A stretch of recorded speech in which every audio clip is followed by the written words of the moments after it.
That may be the greatest catch I've ever seen in my life.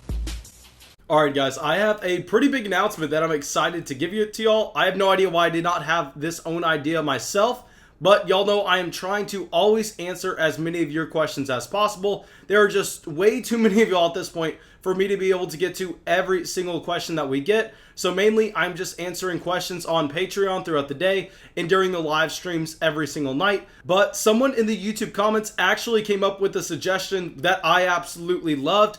And they said, why don't you just go down and take one question for every single video, go to the comment section, pick one at random, and then answer that question at the end of the next video. I thought that was a great idea. It's a way to give y'all shout outs in videos. And on top of that, it's a way to get your questions answered more often. So that's what I'm going to do. Guys, if you have a fantasy football trade question, if you have a start-sit question, make sure you are leaving it in the comments. I'm not necessarily going to be able to get to every single one. Really, I can only get to all of the questions on Patreon just because there are so many. But I am going to go down to the comments. I'm going to pick one at random. I literally just scroll, stop wherever I stop, screenshot it, then you're going to get a shout out in the next video at the very end, as well as we're going to see if your question is answered.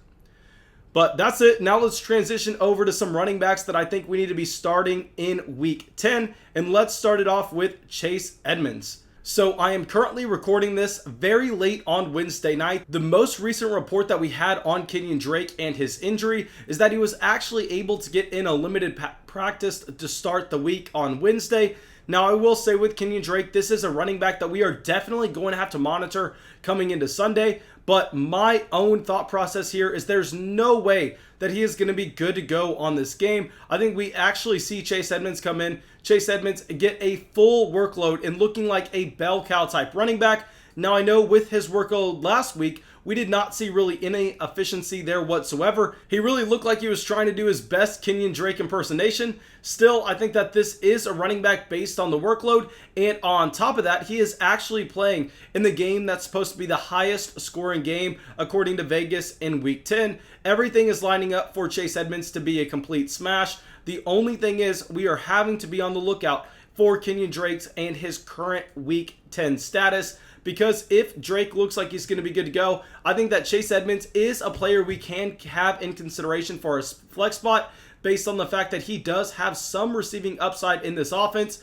And the Arizona Cardinals should really be airing it out against the Buffalo Bills. Like I said, this game really looks like it's going to be a shootout. But outside of a Kenyon Drake return, I think there's no way we don't see Chase Edmonds put up running back one numbers after seeing him have that elite level usage this past week. Okay, so now our next running back is going to be Nick Chubb. So guys, I did not think I had to include Nick Chubb in this list, but I was getting questions in the live stream tonight saying, should I start Nick Chubb or player X? Should I start Nick Chubb or are we worried about the injury? No guys, if Nick Chubb is going to be healthy, I think that Nick Chubb is going to come in and get his usual workload right away. Now, like I said very earlier with Kenyon Drake and his situation, this is going to be something that we're having to monitor going into Sunday. But last I read, it sounds like Nick Chubb should actually be good to go. And what's great about this is not only do we know that Nick Chubb is an elite level talent at the running back position, but he is also having a fantastic matchup against the Houston Texans. The Texans have really not done a good job of stopping anyone on the ground so far in 2020. This is a game that we could actually see the Cleveland Browns lean on their running backs in both Nick Chubb and Kareem Hunt. And I think Nick Chubb in a plus matchup coming back to his usual workload is someone that we should have in there starting for us.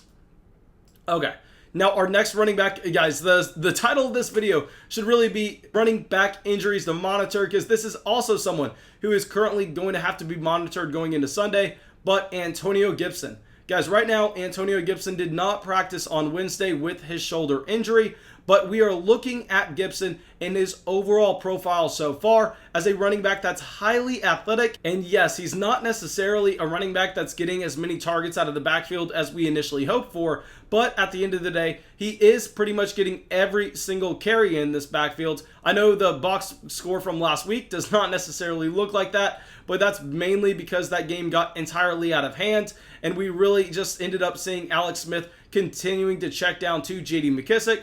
I think that Antonio Gibson going up against the Detroit Lions this week, the game is actually going to be closer. And we know that the Detroit Lions have the worst run defense in the NFL. They continue to let 100-yard games from the opposing starting running backs happen over and over and over again. Dalvin Cook just absolutely crushed them. I know Dalvin Cook is Dalvin Cook. Antonio Gibson is not in that range. But still, Antonio Gibson has that elite size and that elite athleticism where he can easily break off a big play or two against the Detroit Lions. And really, that's all you need in the current running back landscape to be worth making our starting lineup. I think we can project Antonio Gibson to be a high-end running back too if we see him active. Like I said, this is going to be a situation we have to monitor due to that shoulder injury. Okay, now our next running back severely disappointed fantasy owners last week in what should have been a great matchup, but we are going to go right back to him expecting great things, and this is James Conner.